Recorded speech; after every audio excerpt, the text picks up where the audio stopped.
ये चेक करिए अपने फ़ोन से चेक करिए। फ़ोन है बिना प्रभु को बुलाइए जल्दी से फ़ोन के साथ, पीछे सबसे।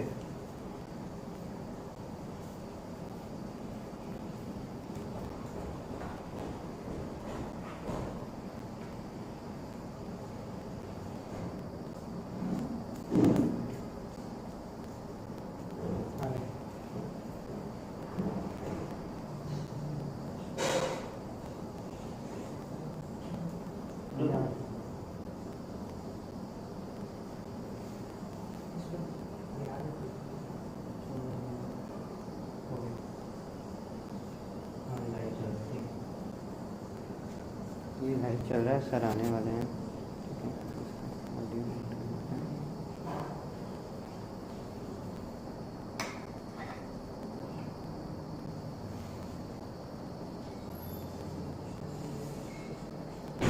कैसे लाइव चलाया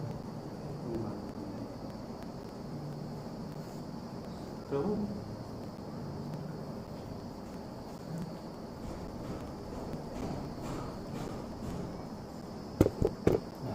ये लगाइए। Like this? Yes. But I will speak like directly. Okay. Hare Krishna. Hare Krishna.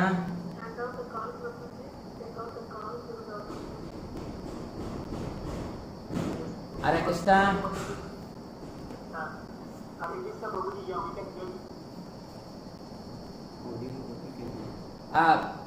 Yes. Are you able to hear me properly? Yes, we can hear you. So should we start now? Yes, Prabhuji, maybe just 1 minute. We'll just give the introduction. Quick introduction. Okay.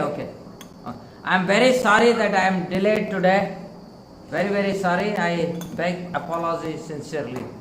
So let us start with the introduction.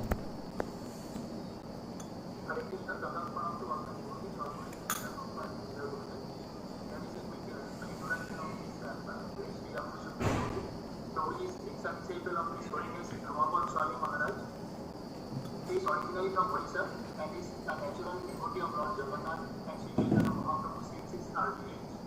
It is more than 30 years that Prabhu is preaching Srila Prabhupada's teaching and practicing original Buddhas. Currently working as a senior professor at IIT Kanpur, he sets an example of perfect Vihasana. Since the last 20 years, his house at IIT Kanpur hosts every single day complete morning and evening programs. And many IIT graduates participate in it. Also, IIT Patna, IIM Indore, and Dehradun city are his places of preaching. He delivered many lectures on the science of Bhagavad Gita in many prominent institutes worldwide, including MIT. His tireless preaching effort has brought many young IIT graduates into Krishna consciousness. Currently, he is serving as the director of ISKCON Gurukul Vrindavan and the director of Bhagavad Gita Pathshala Dehradun. He was also the former president of ISKCON Kanpur. So without further delay, on behalf of Bhakti-Sangha Japa Group, we would like to thank Prabhuji for your valuable time and association. Also sincere thanks to all the participants. So Prabhuji, now you can take over the call. Hare Krishna.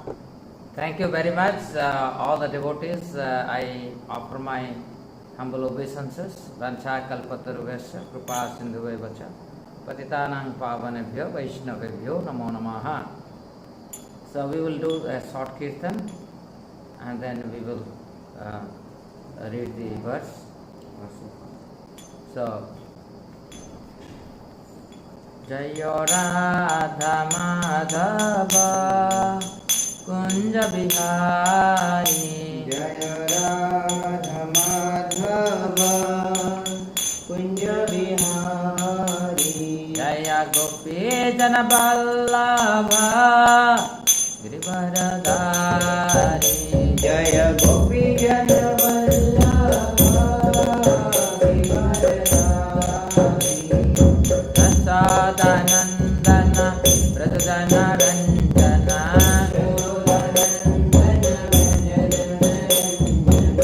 Ramana Tera Vanachari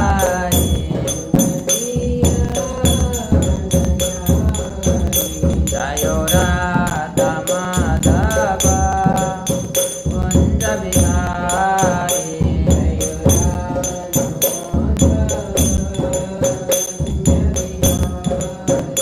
Hare Krishna Hare Krishna Krishna Krishna Hare Hare Hare Rama Hare Rama Rama Rama Hare Hare.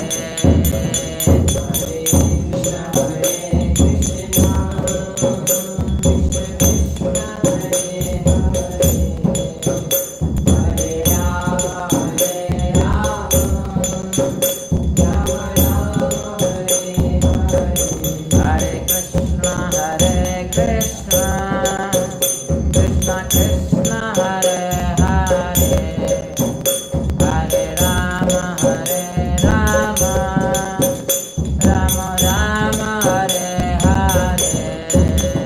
Hare Krishna Hare Krishna Krishna Krishna Hare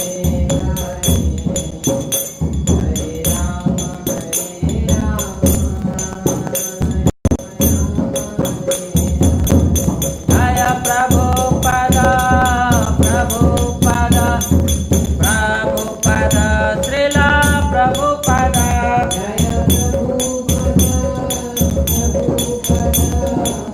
Jaya Prabhupada, Srila Prabhupada. Jaya Vishnupada Paramahansa Parivrajagacharya Ashtotrasta Sri Srimad Divine Grace Abhay Charanaravindra Bhakti Vedanta Swami Srila Prabhupada ki. ISKCON Founder Acharya, DBT Founder Acharya Jagadguru Srila Prabhupada ki. Ananta Koti Vaishnava Vrinda ki. Sri Sri Lakshmi Nrsimhadev Bhagavan ki. Giriraj Krishna ki. Sri Sri Radha Ramanju ki.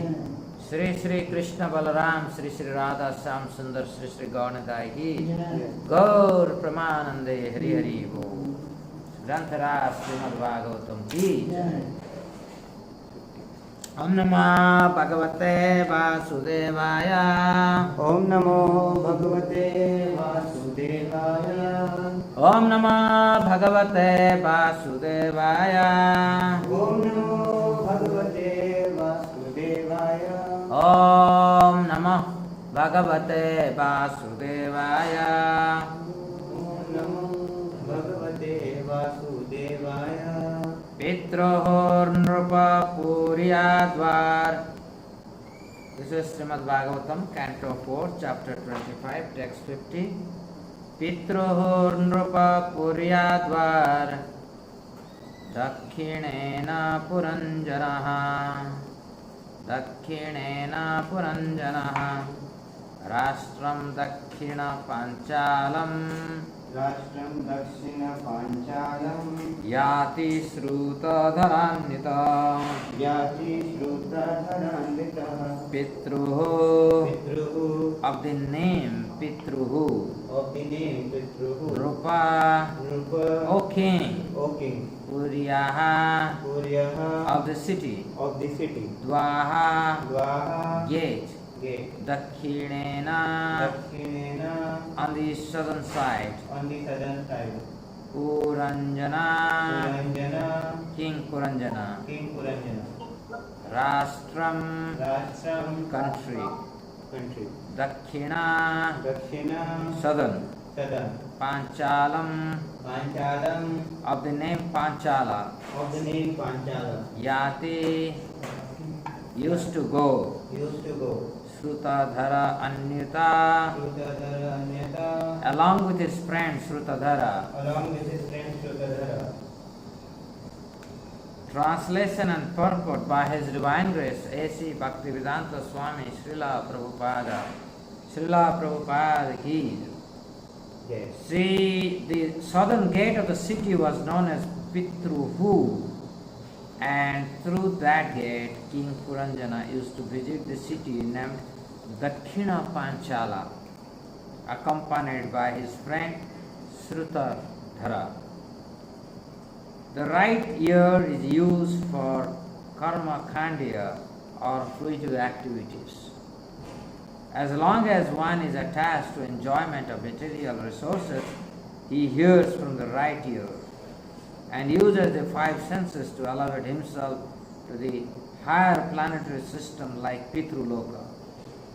Consequently, the right ear is here described as Pitruhu get.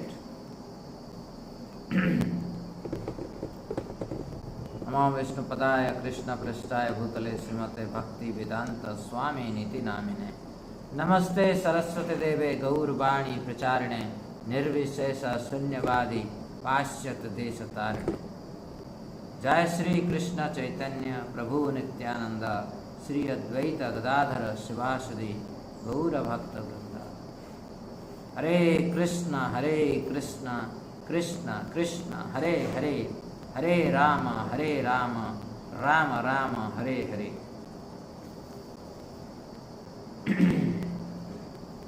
So dear devotees, thank you again for engaging me in speaking on Bhagavatam.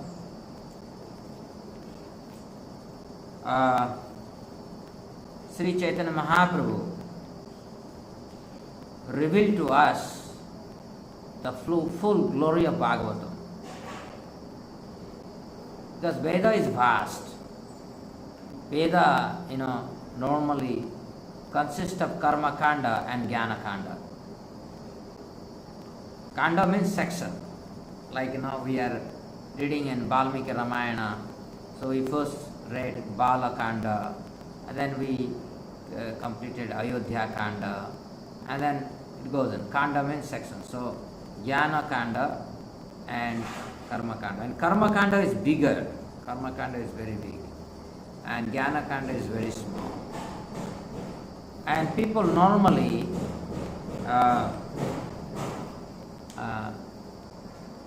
please stop it. So please, people in other yugas, in the Vedas, they focused on Karma Kanda mostly, and very few on Jnana Kanda.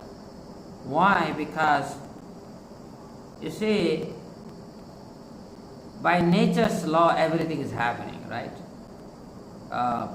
You see, there is rain during the rainy season. There is, hot sun, like nowadays in summer season. This is by nature's law. By nature's law, there is vegetation. Water is coming or is coming to us or is provided to us by nature's arrangement. But suppose there is famine or there is no rain. So then Veda says, you do this. This is called Karma Kanda. Somebody is not getting a child. They are married, newly married, or they are married for a long time. They are not blessed with a child. So normally when you marry, you are in a natural process, you should get a child. But you don't get it. So like, Dasaratha, King Dasaratha. So he did Putreshti Yajna. So this is belonging to Karma Kanda section of the Veda. For example, a child is born. Okay, if child is born, then we call out proper Brahmana, proper astrologer, and based on that a name is given. This name is not something arbitrary, like nowadays people are giving. Because name that is like Ravana. This name somebody didn't give because Ravana is Ravana, right? He is really Ravana, the furious one or something like that.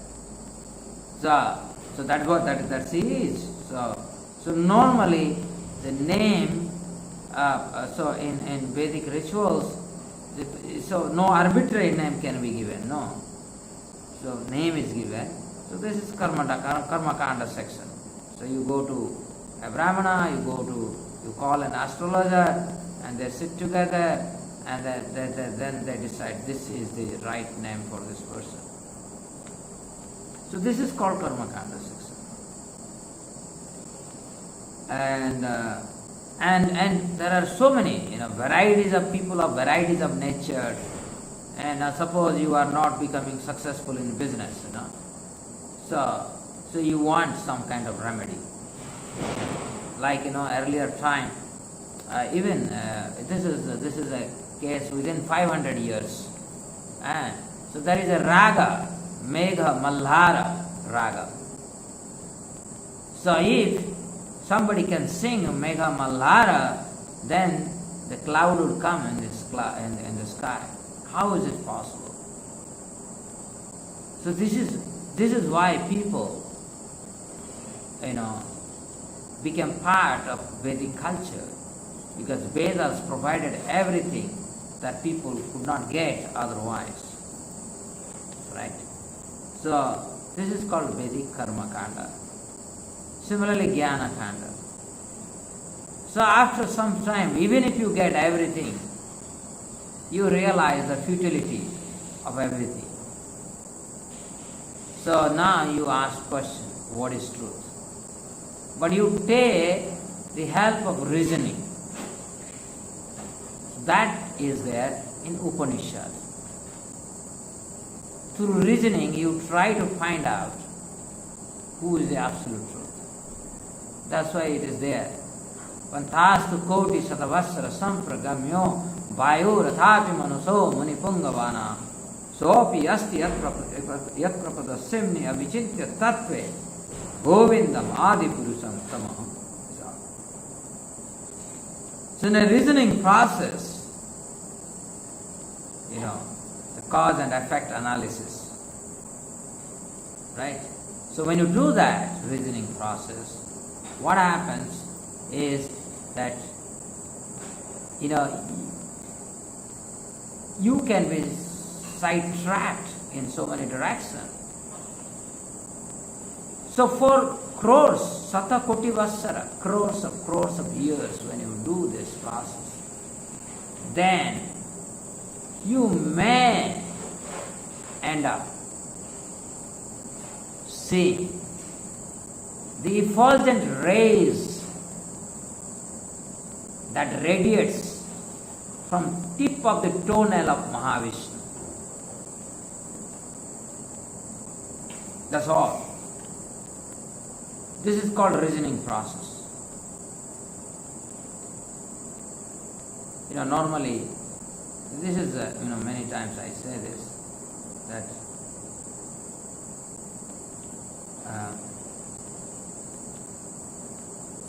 when we present Krishna consciousness, we present Krishna as the absolute truth, right? And when we present Krishna as the absolute truth, then, I don't want to tell the detail because then I will be sidetracked. There are so many things to be told, because this particular verse is referring to sound, and I will tell you about the sound shortly, but let me complete this story. This is where Mother Teresa finally, carried these two deities one by one from the check-in counter to the check-out lounge, right? So where you have to cover the security. Anyway, so he brought these two heavy deities, and obviously he is very tired, and he kept in front of Prabhupada two deities, nicely packed, and then he sat near Prabhupada. So then, and he is so tired, he's breathing heavily and so much. And Prabhupada, Prabhupada is Prabhupada, he started saying, Mother Teresa, let's have a fight. And he was completely shocked. What is this fight? I'm already tired, and what fight and what my spiritual master wants me by engaging me in fight. And Prabhupada said, no, we will have a fight. That you become a Mayavadi, I'll become a devotee. Okay? And let's have a debate. And debate started, and Mother Teresa Swami was immediately, within no time he was defeated.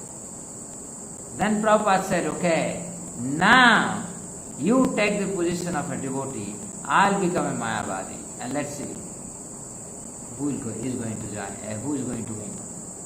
And Madhudesha Prabhu, Madhudesha Swami said, this is so nice. Now I can at least compete. And he was very happy. But Prabhupada defeated him, squarely, no time. So this is the limitation of any reasoning process. The reasoning process will never give us the absolute truth. Like, once you know Krishna, you know everything. Doesn't mean if you know everything, you know Krishna. No. The reverse is not true. If you know Krishna, tad vigya,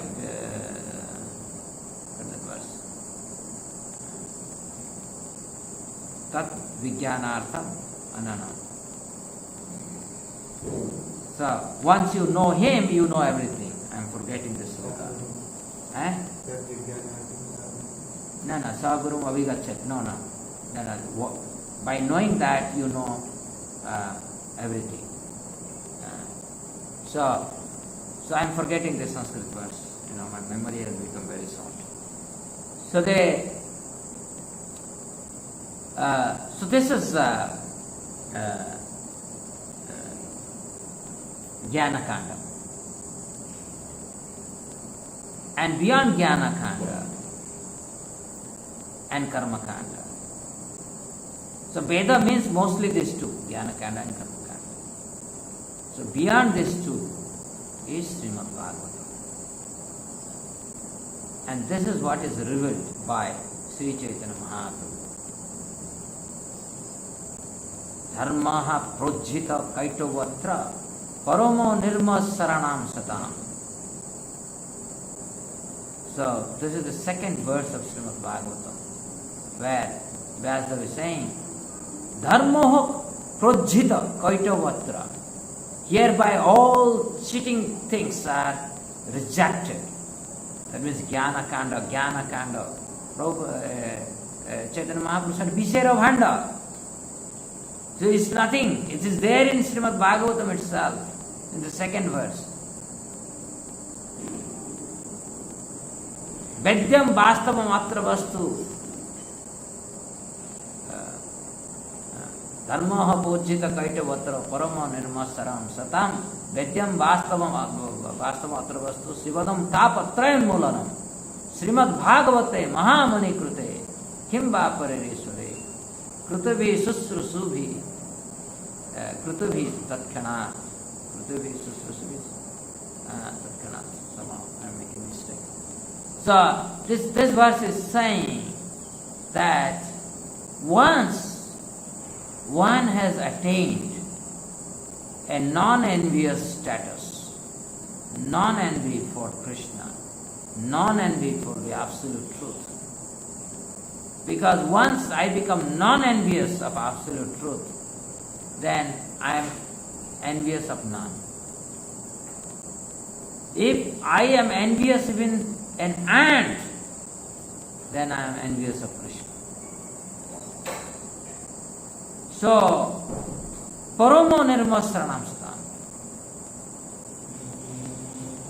Paramo Nirmasara, those who are absolutely Nirmatsara, without envy, for them, Vyasadeva compiled this Amala Purana, Srimad Bhagavatam.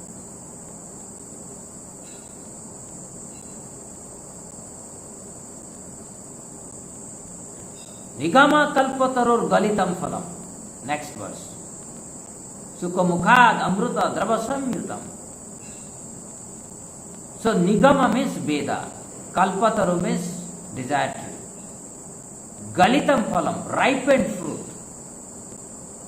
So this Bhagavatam is the ripened fruit of Veda. Veda is compared with a kalpataru, wish-fulfilling tree. Galitam phalam.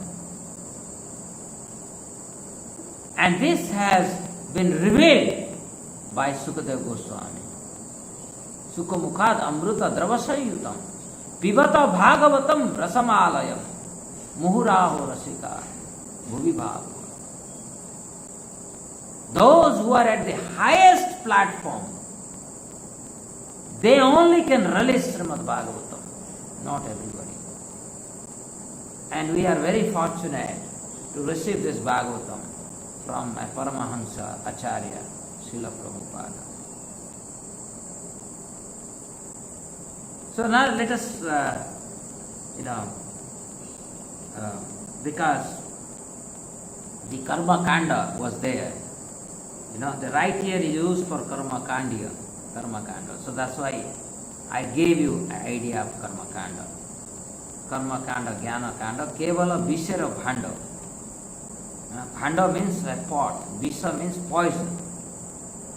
So that means Karma Kanda, Jnana Kanda.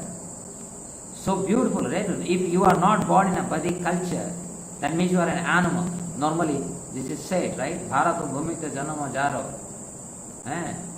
Janma Sarthaka Karo Purupaka. This is, so Karma Kanda, Jnana Kanda, this is Veda. But this has to be transcended further. And when we transcend further, what we get is Srimad Bhagavatam. And we get this Srimad Bhagavatam by the mercy of Guru and Krishna. Sri Chaitanya Mahaprabhu revealed this literature to his disciples 500 years ago. And since then, for all Gaudiya Vaishnavas, Srimad Bhagavatam is like a transcendental necklace. They continuously wear it and read it, hear it, churn it, digest it, dream of it. This is Bhagavatam. So let us go to, this is a very small purport, but you see that that is very important. He hears from the right ear. Recently we did Nama Yajna from the previous Ekadasi to Nirjala Ekadasi. So almost 16 days we did Nama Yajna while chanting Hare Krishna Mahamantra and reading from Chaitanya Charitamrita, Sikyastakam, Harinam Chintamani, so likes. And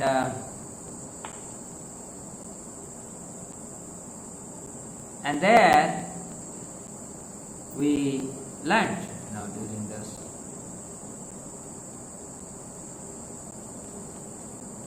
during this Nama Yajna, we learned many things, but in this context we realized that chanting is a spiritual process. It is not a mechanical process. And here it says that he hears from right ear and uses the five senses to elevate himself to the higher planetary system. So there are 4 kinds of sound.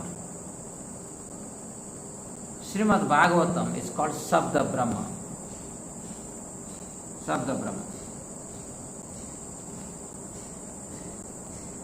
So also Vedic literature. This sound is so important. Suppose you are sleeping, somebody has to knock at the door, then you get up. Or alarm bell has to ring, you get up. Sound is essence for the existence or of this existence. Without sound, it is because of sound Brahma started performing severe tapa. And again through transcendental sound, Brahma was impregnated to the knowledge how to create. Impregnated with the knowledge how to create.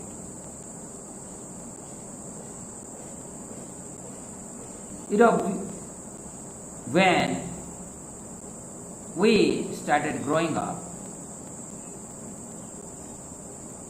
I was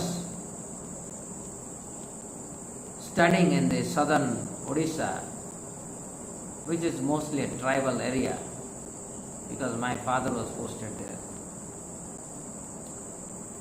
And it is a sound that told me that I should aim for engineering. So that the career that I selected, that I should become an engineer, because everybody around me told me engineering has a good prospect. Sound. Based on this sound, somebody becomes a very good successful businessman. Somebody becomes a prime minister. The sound is so important. But all this sound that we work around is actually Vaikhari sound. Sound that manifests in my throat. And this is related only, they pertain to this world only, this sound. It has no meaning. It is actually, once you become a devotee, you see this sound is not very useful sound. When I studied at Ravensa College in my intermediate science, that time, while people will go and watch Amitabh Bachchan's movie, I would go very, art movie. Like I saw one movie that probably none of you might have heard. 3 times I saw that movie called Across. The actor was Nasiruddin Shah, hero. And there is also Om Puri. So, in this movie, Nasiruddin Shah plays a role of a lawyer. And he has to save a victim, a tribal, who has been accused of committing rape and murder of his own wife. Although his wife has been raped and murdered by some politicians, some big people. And when I watched this movie, what I liked, because this lawyer, he is a young lawyer, and he has to fight against the big, ghetto, a big network. And he used to play all the time the classical music. He will come from the court, and after getting relaxed, he will play the classical music.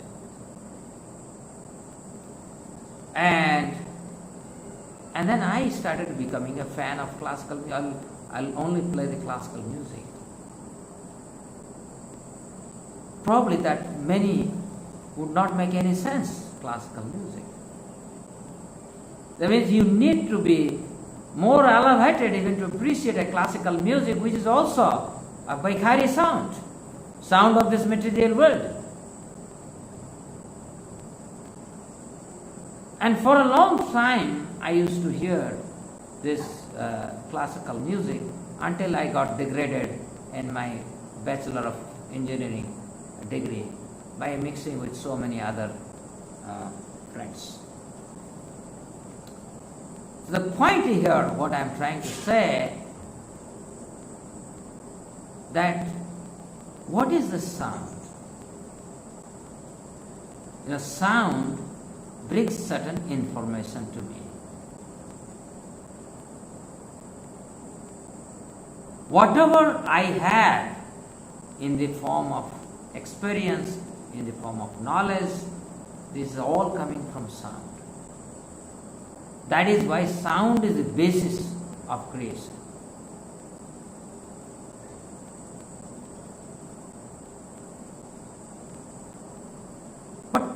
what is the nature of this sound? Like for example, my name is Lila Purushottam, but if you call me Lila Purushottam, I will not be there. But when Draupadi calls Krishna, Krishna is there. Whether it is Guru assembly or in the jungle, where they have to face the wrath of Durvasa and his 60,000 disciples, Krishna is there because he was called and is there. So sound and that, like Lila Purushottam, this sound, and the person I, these are two different things. Whereas Krishna, the sound, and Krishna, the substance, they are non-different. And that is how the sound is categorized.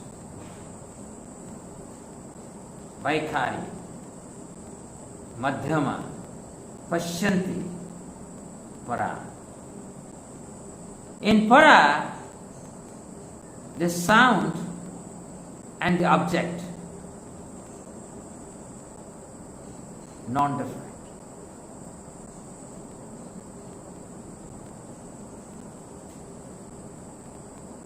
Like suppose I say water, somebody would say pani, somebody would say jal. It's all different thing, but the point to the same. So when this gap is reduced, then sound category gets improved, right? For example, we were told when I was taking interest in classical music that you put certain raga, and raga has certain meaning. Certain raga for morning, certain raga for evening, certain raga for daytime. So there, these ragas, anybody can get familiarized with, or one can feel oneness with this raga, because this raga is independent of language. Suppose you are an English speaking person, if I speak in Odia, the same thing that you understand very well in English, in Odia it will be noise. So sound, perception of that sound requires a language. When you transcend that language barrier, just to give you an example of what is the meaning of language barrier. Like for example, I am feeling hungry, and I open my mouth and I tell you. So you understand that I am hungry. I don't have to use a language for that. So this is the meaning of when a sound is expressed, not in language. All our sound is expressed in form of language, and hence they are limited, very limited. When we take the sound beyond language, so we go through Madhyama, we go to... I don't want to speak on this, because I want to speak on the Para sound. And Bhagavatam is Para sound. What is Para sound? In Para sound, and the source of that sound are non-different.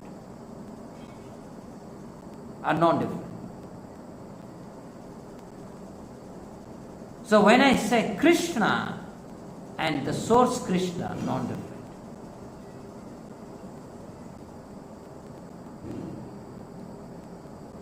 So somebody who is able to remain in a space of sound, that is para, that is transcendental, that is Sabda Brahma. So that person is a pure devotee. So these are all Pramanik Acharya. Rupa Goswami, Sanatana Goswami, Jiva Goswami, Raghunath Das Goswami, Raghunath Bhatta Goswami, Gopal Bhatta Goswami, Narottam Das Thakur, Vishwanath Chakravarti Thakur, Baladev Vidyabhushan, Jagannath Das Babaji Maharaj, Bhakti Vinod Thakur, Bhakti Siddhanta Saraswati Thakur, A.C. Bhaktivedanta Swami Prabhupada. So this is a line of acharyas who resided in Parasound. You know, every time I read Prabhupada purports, Srila Prabhupada purports, I always get mesmerized how Prabhupada used or Christianized the English language. You know, please don't take offense. You know, English language is a language of, you know, from a Vedic perspective, this is a language of mlechas. But this has been converted into transcendental language by Srila Prabhupada.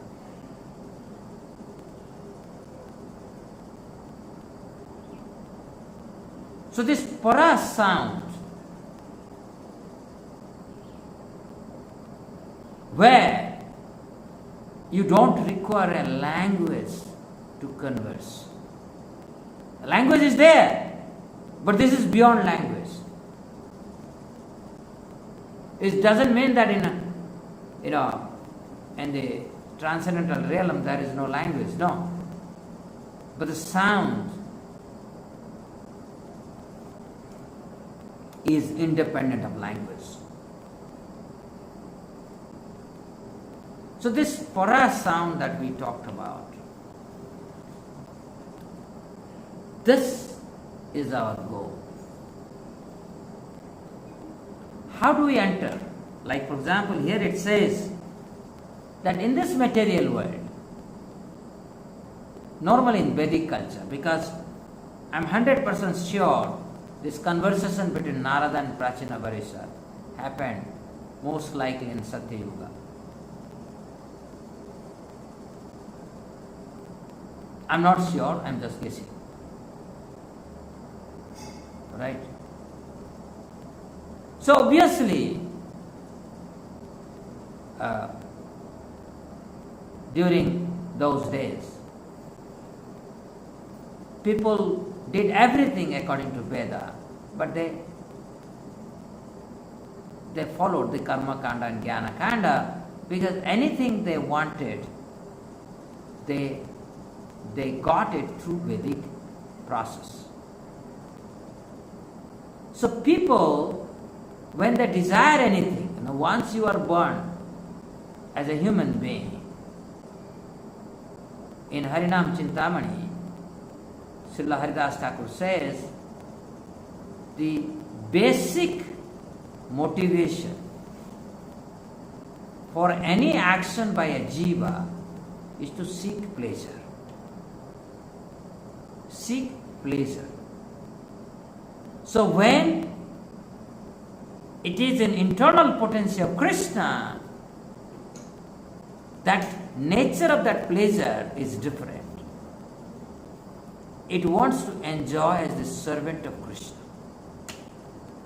And whereas when it is under the influence of Mahamaya, that pleasure becomes perverted. And that takes the shape of exploitation. Whereas there, it takes the shape of pure love. But basic motivation is to seek pleasure. So once a human is born here, then the only information he gets through this sound, Vedic literature. And Vedic literature says, if you do this, you go to Pitruloka. If you do this, you go to Swargaloka. Right? Somebody has to perform 100 Ashwamedha Yajna to become Indra. So it's not easy. Nobody can perform 100 Ashwamedha Yajna in one life. So you have to take many births, and when you perform 100 Ashwamedha Yajna, then your name will be there in the queue, that you are a possible candidate to become an Indra. So this is the Vedic way of life. And this Puranjana is really, we have done this actually. We have done We have performed Ashwamedha Yajna. We have performed everything that is possible. We have gone to Swargaloka. We have resided in Indra's planet. We have visited Alkapuri. We have visited Amaravati. We have lived everywhere you can possibly conceive.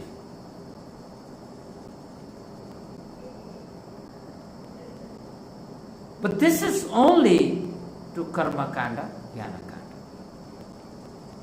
So this sound that we are talking about, this sound, only these three categories of sound, Vaikhari, Madhyama and Pashyanti. These three. But very few, they become very fortunate to come in contact with Parasam.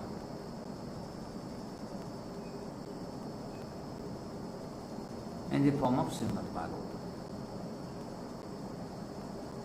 And what Parasound does? The first feature of Parasound is, in this age of Kali,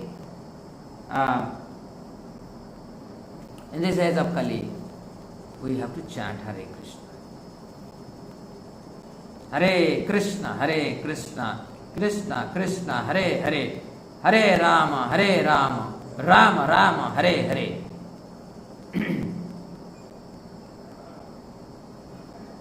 So, this Mahamantra, is it a sound we are producing through our throat?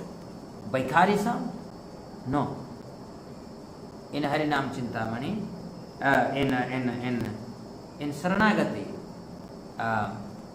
Bhaktivinoda Thakur is saying that when we are blessed with the grace of Guru and Krishna and we start hearing, because we have to nourish ourselves with Sravana and Kirtana, right?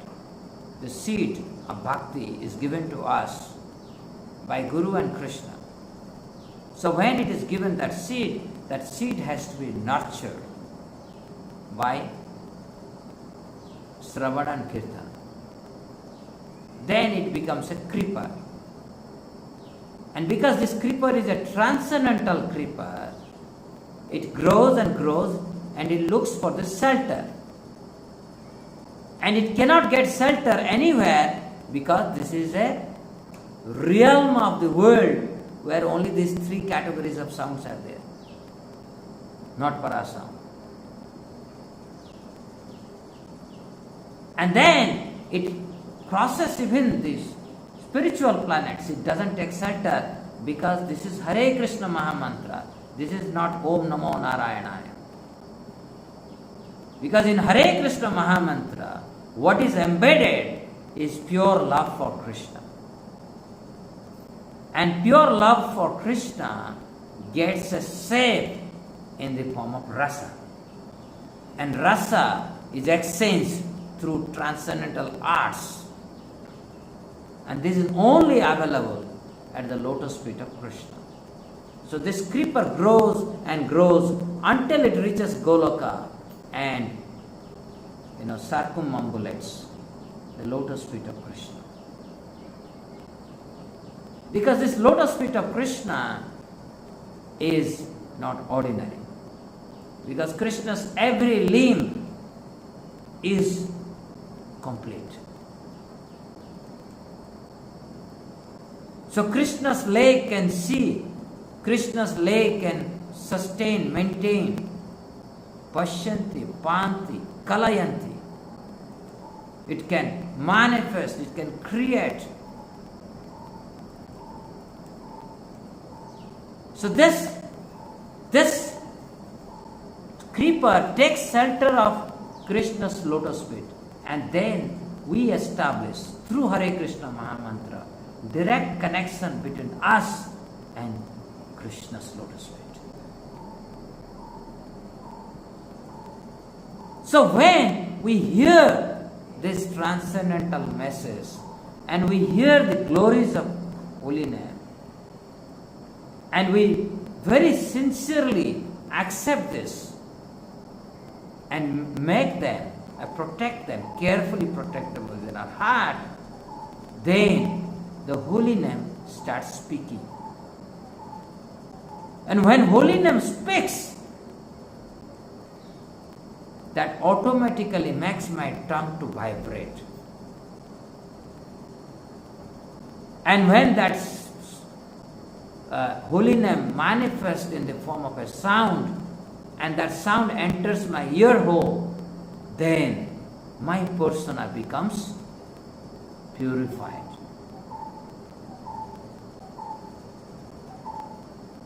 And in Harinam Chintamani, it is said that the anarthas, the inertia, the distractions, the misunderstanding in the form of ignorance. Misunderstanding means philosophical misunderstanding. So these are called fog and cloud. So sun is there in the sky, and fog and cloud can cover the sun. Not the sun, our vision. Similarly, holy name is always pure and it has full effect. However, the fog and cloud within me doesn't allow the holy name to manifest completely within my person. So that is how I am not able to chant purely. This is called Namabhasa. And this Namabhasa has to be converted in pure name, and then we get transported from Vaikhari sound, from Madhyama sound, from Pashyanti sound to Parasa.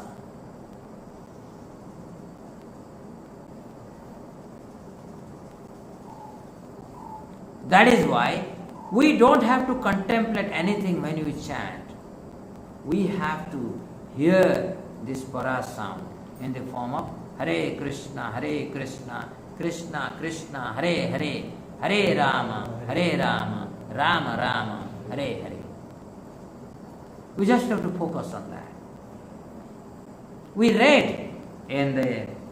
So what is the first part I said? How do we enter into para sound? That means we get the Bhakti Lata Bija. This Bija is nurtured through Sravana and Kirtana. The Kripa grows and embraces the lotus feet of Krishna. So we establish our connection between Krishna and me. I feel I am part of Krishna's family.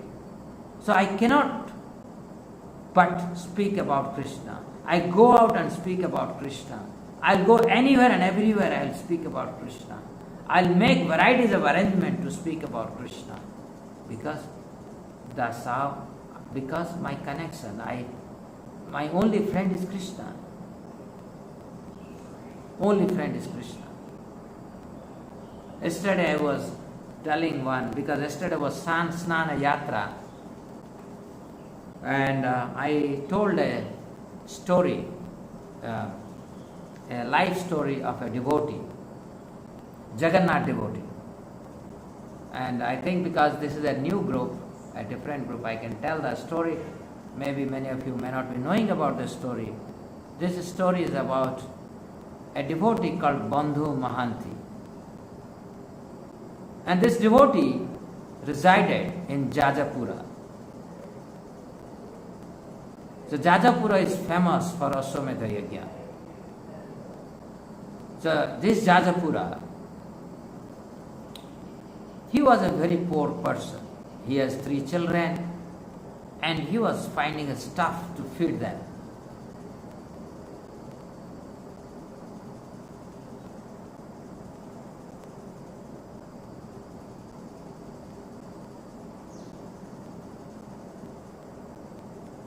So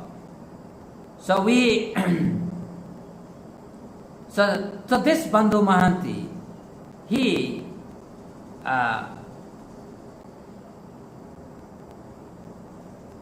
once in Jajapura there was a famine or drought. So he used to go every day and bake something, and by that he used to feed his family. But when it was a drought time, he could not get anything because people didn't have even food to eat. So his wife said, "We are going to die. Please seek some help from your friend."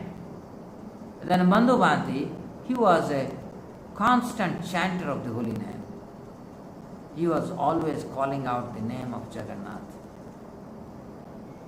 And because he was situated in the holy name, and he thought about who is his friend, he thought his friend only is Jagannath. So then he told his wife, "Yes, I have only one friend, but he stays very far away from here." So this is the mood. When this Harina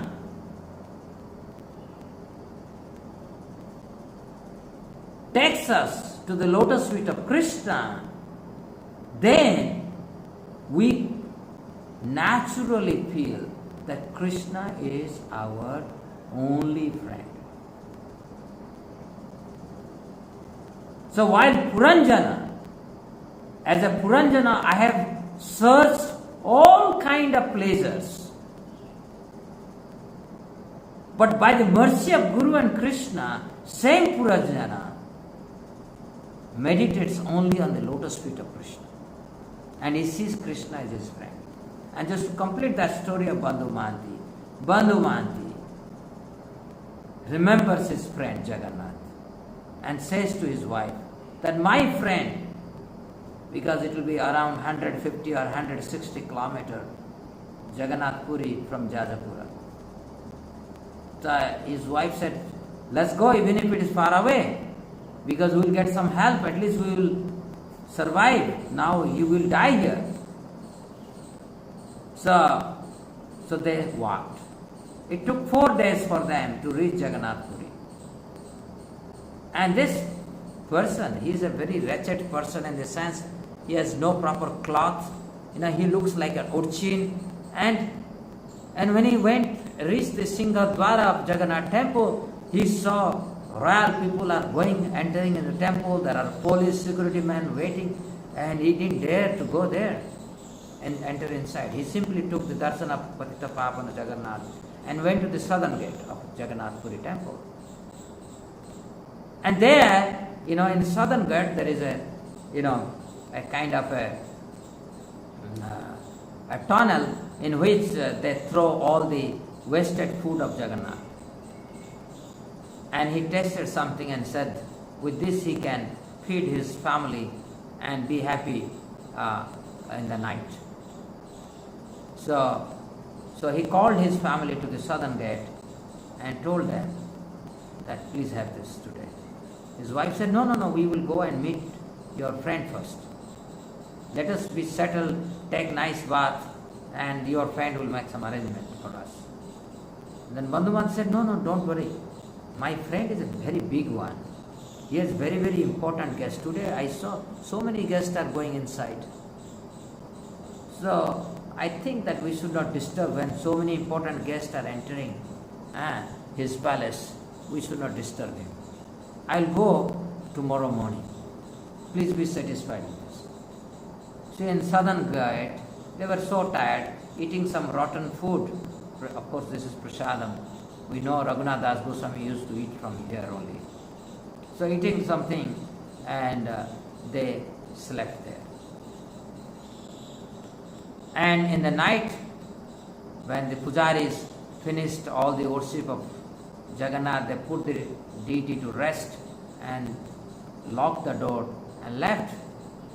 Jagannath said, my friend has come and he is sleeping there, hungry. So he took his own golden plate in which the bhog is offered to him. And whatever is there, sweet, cake, everything he put in there. And went to the southern gate and called out, Bandhu, Bandhu. And Bandhu Mahanti is thinking, "Hey, who is calling?" Then he realized he is an unknown entity. He is an idiot number one, fool number one. He has no status, nothing. Who will call him? So he realized there may be so many bandhus here. She lied down. Now Jagannath called out, "I am calling out for Bandhu Mahanti from Jajapura." Then he realized, I am that person. So who is calling me? Somebody knows me here. So he saw the noise is coming from the southern gate, and he goes there. And he sees an old Brahmin-like person holding a golden plate full of prasadam. And he hands over to him. Says, "This is for you. Please feed your family, they are very hungry." He takes that plate, feeds to his, wakes up. And I said, "My friend has sent me all these wonderful things, please take it." So everybody were very hungry when they saw wonderful prasadam. They all partook, honored it, and slept. And Bandhu Mahanti washed the plate, went back to southern gate and looked for the person. Nobody is there. So he thought, okay, tomorrow morning he will hand over that plate. Tomorrow morning when pujaris came to wake up Jagannath, so the head pujari saw his golden plate is missing. Immediately he informed the temple management, and management rounded all the pujaris, and they were beaten very heavily. Because who else will steal the golden plate from the pujari room except the pujaris? So all the pujaris were beaten severely. And news spread that golden plate has been stolen. The Lord's own plate has been stolen.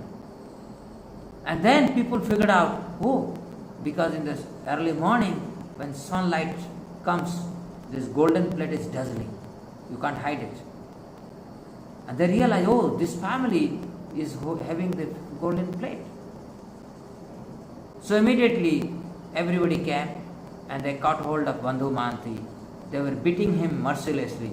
And they should have asked how he got it. Even if he told that, "No, I didn't take it. One old Brahmana called me and gave me." They were not ready to listen. He was beaten severely. The king's men put him in the jail, and he was in the jail, beaten severely. He prayed to Lord, "I am useless. I am an idiot. I am a patita. I have no qualification. What has happened to me is actually justice for me. I have no devotion for you. I have come here and possibly, out of greed I took that plate which I should not have taken. I didn't know this is your own plate. This is my mistake." So like that he prayed, and he was praying in the prison while praying to Lord Jagannath. So whole day he is in the prison. His family there is crying, everybody is scolding them. It's a complete humiliation. Absolute humiliation. So when that day was ended, Jagannath thought, what is happening? Because Krishna is naturally Bhakta Vatsala. So he called out for Garuda. So Garuda came. Middle of night, he said, "Let's go to King's palace." So King's palace is in Katak. So Jagannath went and entered into the dream of the king of Utkal. So when he entered there in his dream, he said, "Would you mistreat like this if a guest comes to your house?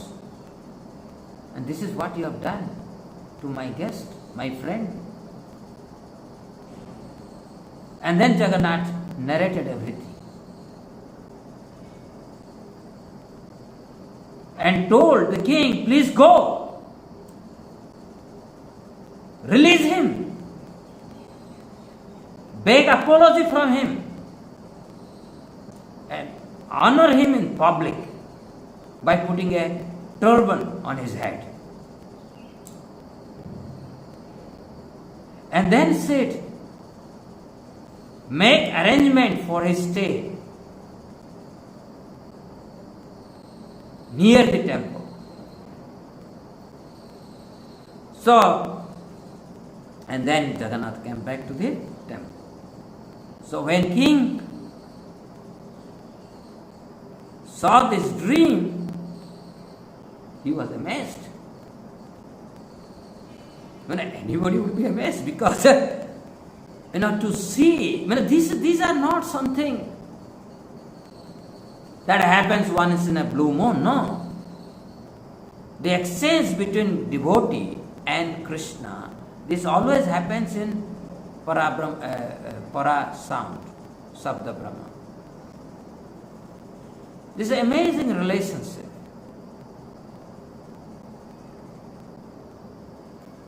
Now also it is happening. Those who chant purely, they continuously engage with Krishna in a loving reciprocation. Continuously happening. And king comes back, king orders, calls for the minister and starts from his capital to Jagannath Puri, goes to the prison and releases the Bandhumanti, embraces him, falls at his lotus feet, washes his feet, does Abhishekam, baths him properly, gives him nice dress, puts a turban. So this is the exchange between a devotee and the Lord. And by chanting Hare Krishna, Krishna Krishna, Hare Hare, we can actually transcend this plane of Vaikhari sound that is coming from my throat, mechanically generated, to the transcendental sound.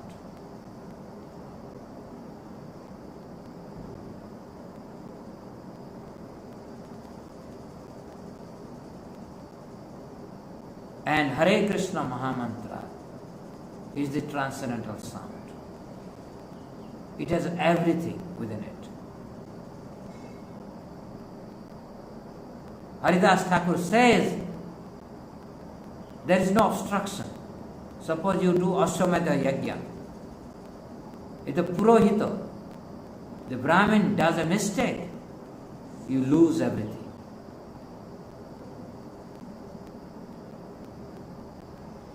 You do a temple worship, Pujari does some mistake, you lose everything. But chanting of Hare Krishna, you are the sole responsible person. I am the responsible person for my chanting. You are responsible for your chanting. There is no third party who can intervene here. It is my greed to attain the pure love for Krishna that will help me to attain the Parasound.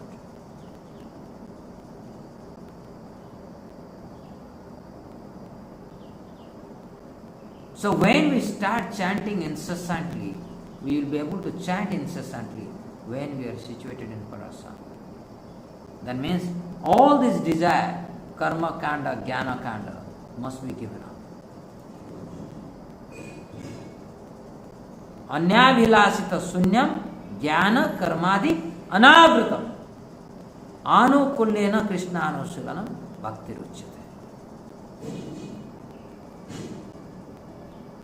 So we should not develop any other desire. Like Bandhu Mahanti, can I say Krishna is my only friend?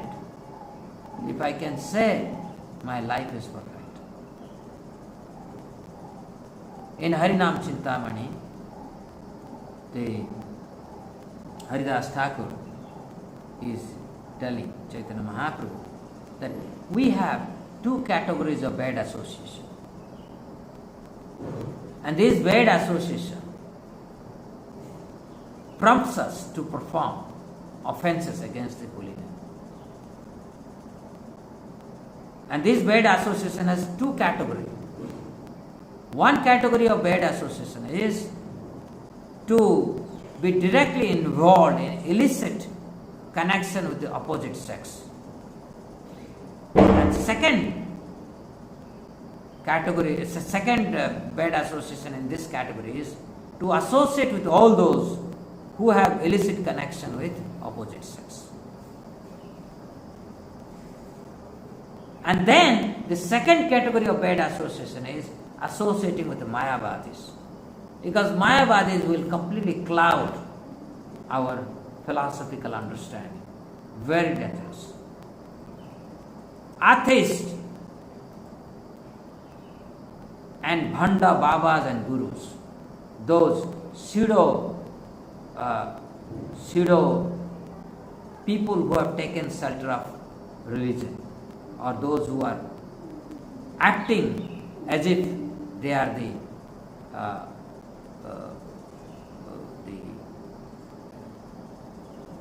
owner, or they are the dharma, they know the dharma. So this kind of association we must avoid. And this world is anyway full of faithless. This is also being described in Harinam Chintamani. And there is an offense against holy name, that if you glorify the holy name to a faithless person. So as Haridas Thakur is saying this, that one should not speak the glories of the holy name to a faithless person, Chaitanya Mahaprabhu is replying with enthusiasm, no, go out and preach loudly. Do Nam Sankirtan loudly. Why? Because if we go out and speak loudly the holy name, even those who are faithless, they will do Namabhasa. Why? Because they will hear the holy name. And more Namabhasa they will do, then they will develop faith. Two wonderful way or formula of Chaitanya Mahaprabhu to make faithless people faithful is mass distribution of prasadam and Nama Sankirtana, loud chanting of Krishna's name. Krishna's name is all pure. We should be convinced about it. Whichever way they manifest, they are always pure. They are bright, equivalent to trillions of suns together. This is the power of holy name. And hence, the instruction of Chaitanya Mahaprabhu is go out and preach.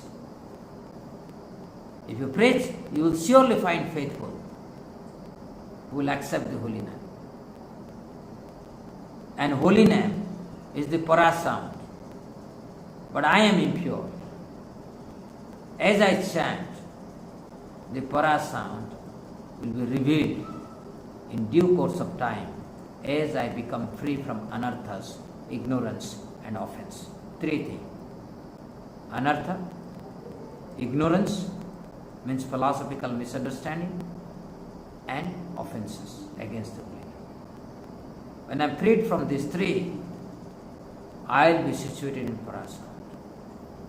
Then Goloka will directly manifest. There is no distinction. Sound and the source. There is no distinction. We chant and we see. So this is the objective of life. Thank you very much for giving me the opportunity to speak, and I hope it was useful for you. Thank you very much. Hare Krishna. Hare Krishna Prabhupada, thank you so much for your wonderful class. It was very instructional. Yeah, very grateful to you, Prabhu. If anybody have any questions or realizations, please go ahead.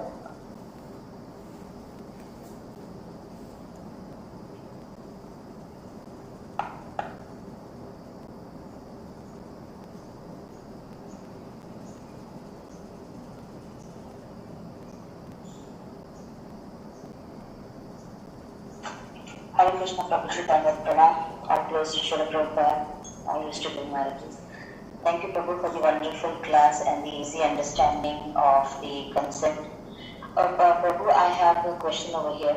That I know with you, you are so much into preaching and with the college students, the university students. So now over here, like, I don't know, again, this is related to each person's tolerance, I guess. But then when we are preaching or when we are telling someone, it does not become that the person thoroughly understands in one go. They just, sometimes they listen, sometimes they do not listen. So then what would be the right way, or is there any ways or tricks or anything, basic science which we can explain them in a proper way without them getting offended, and also to tell the concept in the right way, to not to propagate Krishna consciousness, but with a feeling that they should come into it. Very good question, Mataji. Thank you very much for your question. As I told you, that Bhagavatam can be spoken at the level of parasound, Pashyanti, Madhyama or Vaikhari, depending on one's realization. Normally, when you speak from the level of parasound, everybody would hear. There will be impact, for sure. But we are not. We are not situated in that. So what we are actually doing? We are actually going out to follow the instructions of Sri Chaitanya Mahaprabhu. So once we pray to Chaitanya Mahaprabhu that I am doing this seva for you, we are serving Srila Prabhupada, we are praying to Prabhupada. This service is I am doing for you. You preach, you speak. So when we do this, Prabhupada and Chaitanya Mahaprabhu surely can conquer their intelligence. We are imperfect, we are impure, we are fallen. It may not make much, our message may not make sense. But if we sincerely pray to them, they will be present. And Chaitanya Mahaprabhu said, wherever there is Sankirtana, in the house of Srivas Thakur, meaning what? Wherever there is Sankirtana, he is personally present. Wherever Nityananda Thakur and Nityananda Prabhu is dancing, he is there. So similarly, wherever we are doing Nagar Sankirtan, wherever we are doing Sankirtan, wherever we are doing preaching, he is there. We need to be conscious of it, and we should hand over. We become an instrument, we should allow them to do the job. When that mood is there, I am 100% sure this will be more effective. And more important, from my perspective, why I go out and preach. Not because the others can become devotee, but by this process, I can pray to Chaitanya Mahaprabhu, Srila Prabhupada, for some mercy, for my own purification. Because deliverer, not I. Srila Prabhupada is deliverer. Chaitanya Mahaprabhu is deliverer. Guru Gauranga, they are deliverer. I am a nimitta, I am just an instrument. If Krishna gives me some credit, fine. If it doesn't give me any credit, also fine. But I should always be in the mood of an instrument. So with this mood, if we go out and preach, and one of the way you can improve your preaching thing is that if we, before we go, we read a song from Saranagati of Bhaktivinoda Thakur. Because in Holy Name, it is said that the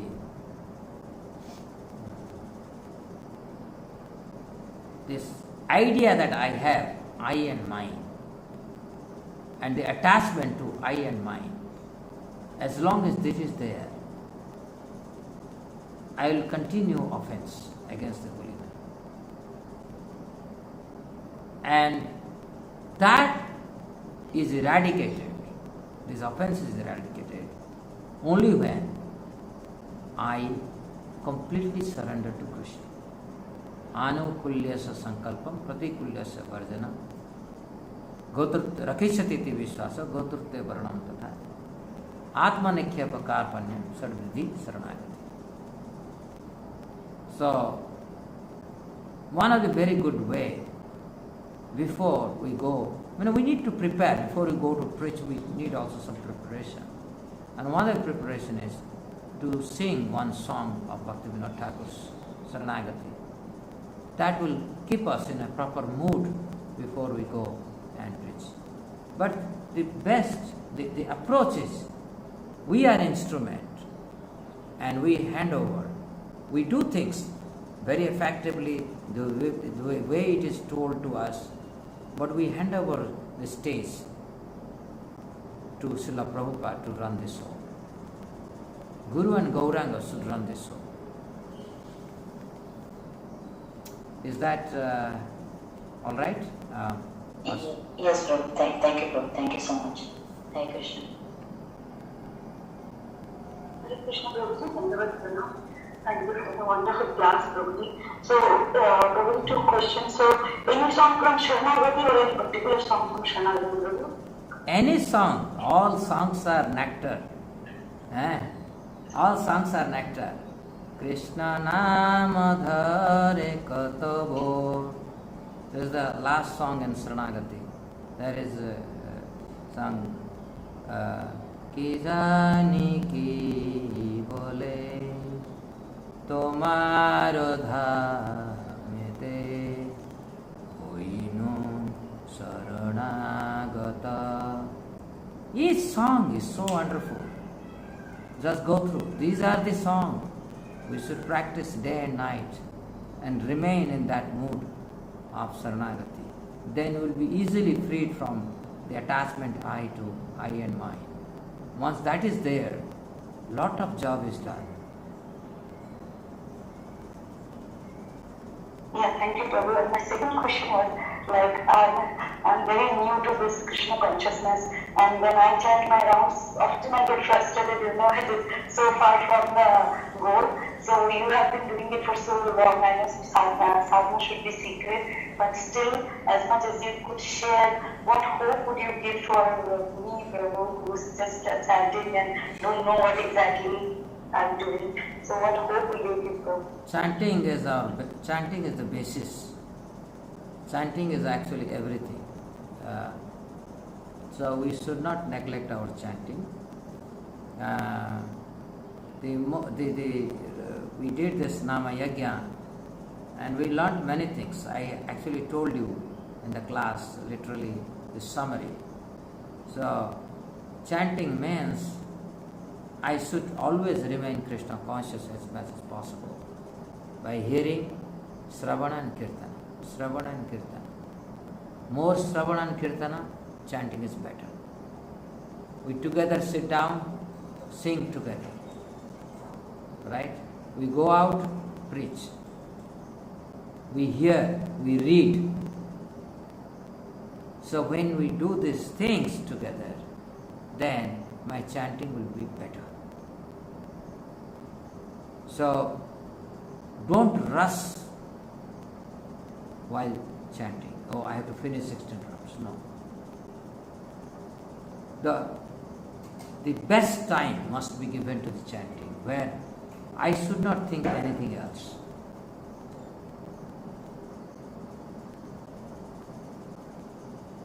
Thank you, Prabhu. So exactly what I wanted to know, you have been chanting for so long, and from your initial days to till today, what have you experienced different from what you are chanting? But that is very personal. I'm sorry to ask that. Now, you say that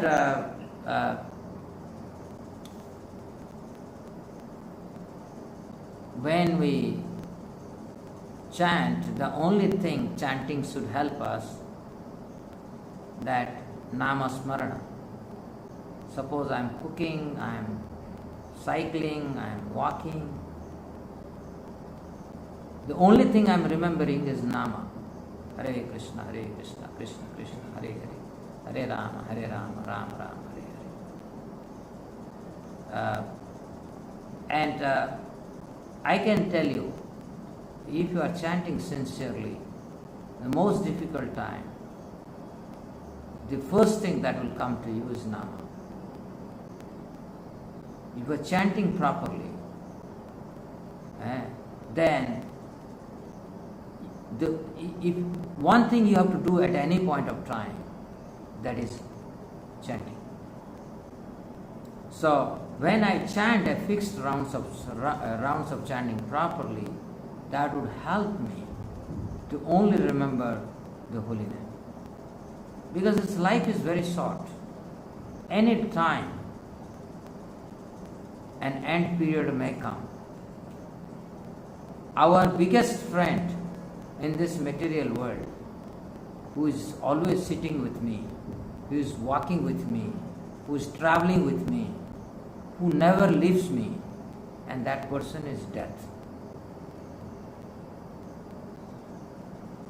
So death is knocking at the door.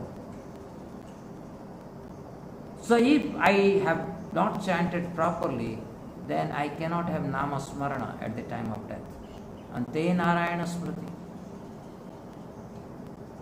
And just to give one example, is that I had a tumor here, and that was operated in 2010 or 11. So I was taken to ICU, and my wife was there, and some of the students were there. And once they took me ICU, in 5 minutes I don't know what has happened, because they have administered the anesthesia.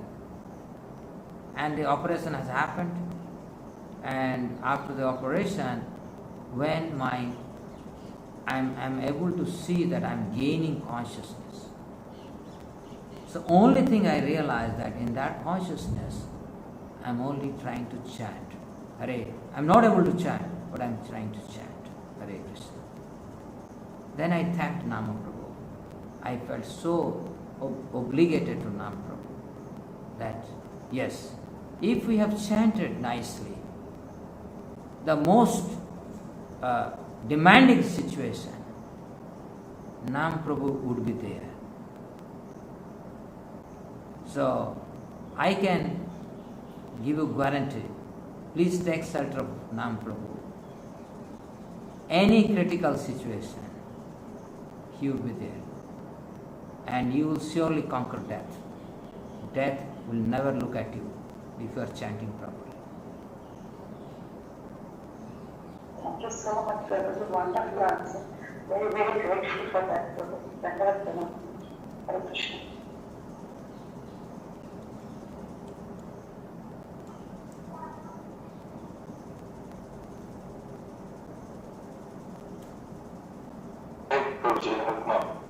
Thank you so much. The question is that you basically told the different types of sound, and then you said the sound in the form of para is the highest. Like you said, we are not there, but then how do we understand devotees going out for, say, Harinam, where the sound is not really para? So Harinam, effect. Say, for example. Yeah, please complete. Yeah. So we know. So we have also heard through pastimes and devotees telling pastimes that even during Lord Chaitanya's time, I mean, they are all very exalted devotees, and when they go and chant, it's a different experience. But when people like me who are such a neophyte, and if we go and chant, what kind of an effect will it have, or will it still have an effect? Because it's nowhere close to para. You said these are all still in the initial stages of chanting. So how is that going to have an effect on someone else, where I myself have not, what to say, I'm not chanting in full absorption of Krishna. So this just came to my mind, Prabhuji. So I of course ask anybody, but because you nicely explained today, I thought I'll ask you. Yeah, so the answer to your question, Prabhu, is that it doesn't matter whether I'm pure or I'm impure. Doesn't matter. Holy name is always pure. So, when I utter the holy name, that is pure. I am uttering holy name. How? Not by some concoction. This holy name is given to me. Somebody has given to me through parampara. Holy name is pure. But when it is chanted, this has effect on everybody based on their internal state, which I told in the form of anartha, ignorance and offense. Right?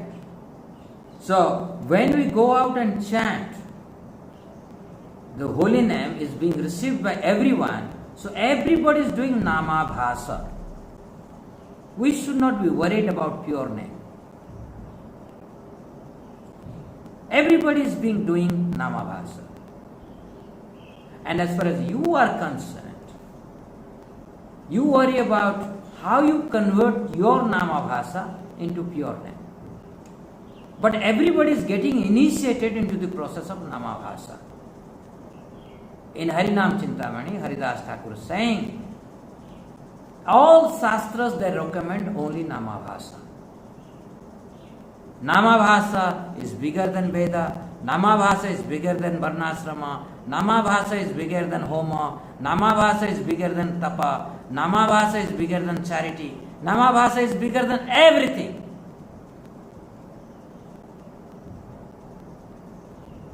So just because I am not able to do pure nama, that should not worry me. I am very fortunate that I am being introduced to nama bhasa.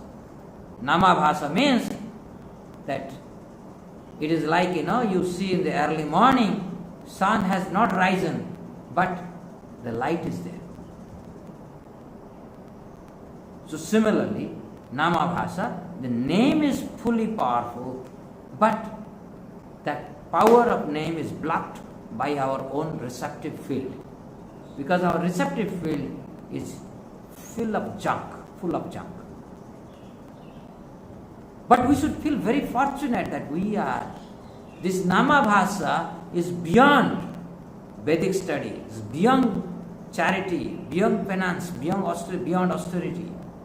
The best thing, you are engaged in the best thing. Okay?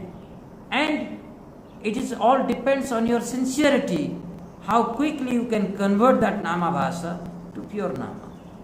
And for that, you have to associate with pure devotee, you have to associate with advanced devotee, you should be very serious, you should continuously nurture your bhakti through Sravana Kirtana, you read books nicely, all these things, do service nicely, and serve the Vaishnavas, don't do Vaishnava Ninda, don't do Guru Abhagya. So all these things we have to follow. But you should always feel very fortunate that you are engaged in nama bhasa.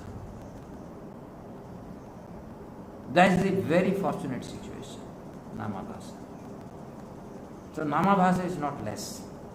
It is very, very highest, it is a very high pedestal to be situated in. Thank you. Any other question?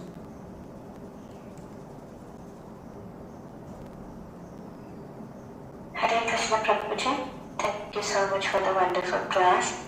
And out of curiosity, I'm asking this question, Prabhuji. As you said that para sound, when we go to others and we're talking in the para sound, they can easily get that knowledge or they can accept it.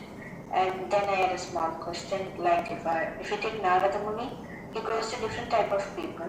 It may be a thief or it may be a hunter or any type of people. And when Narada Muni gives the instructions of says Hari Kada, they take it and they change into a devotee. So are they all talking in this para sound? Does it all goes to all gods and saints, or is it only for humans? No, the para sound is meant for everyone. So Naraji, when Narada speaks, he utters para sound. He is completely situated in the absolute truth. So hence it is very impactful, extremely impactful.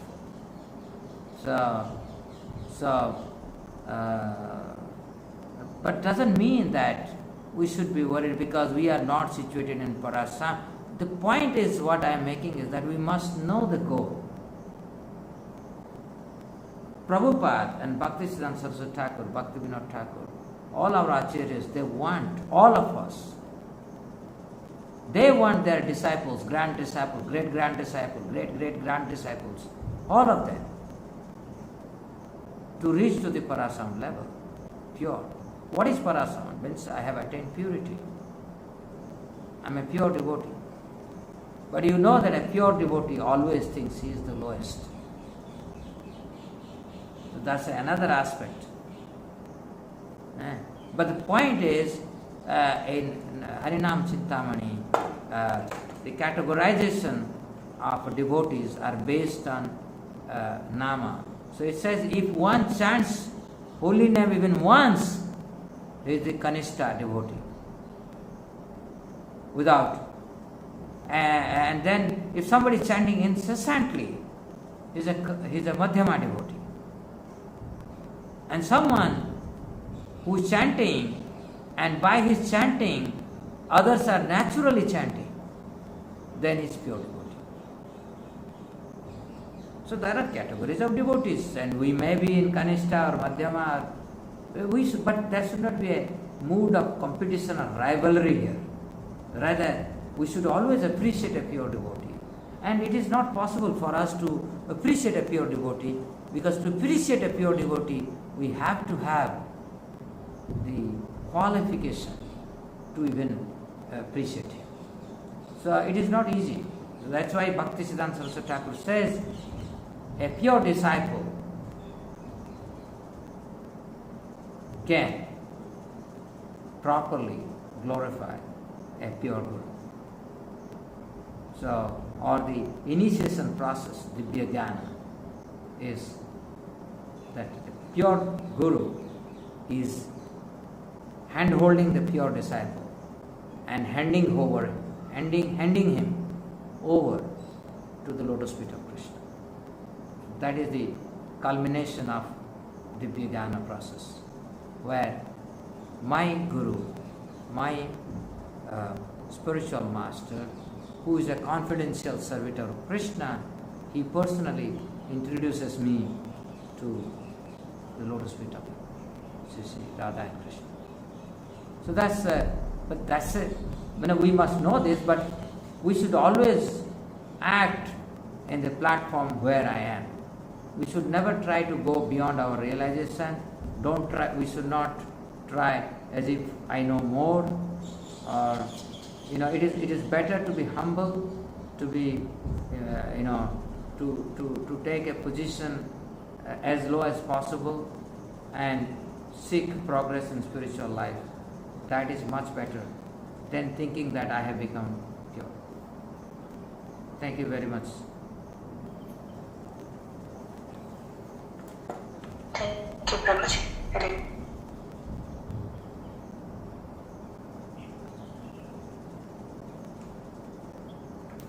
I think we should stop probably. It's already 6:40. Hare Krishna, does anybody have any questions?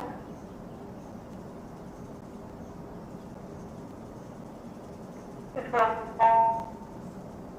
clear.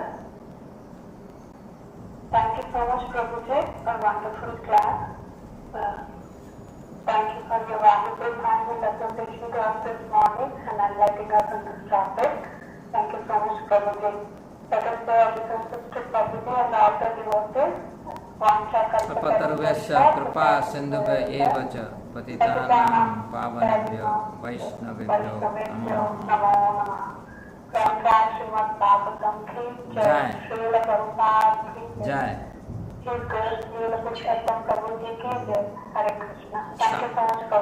समवेत भक्त वृंद की जय। हरे कृष्ण।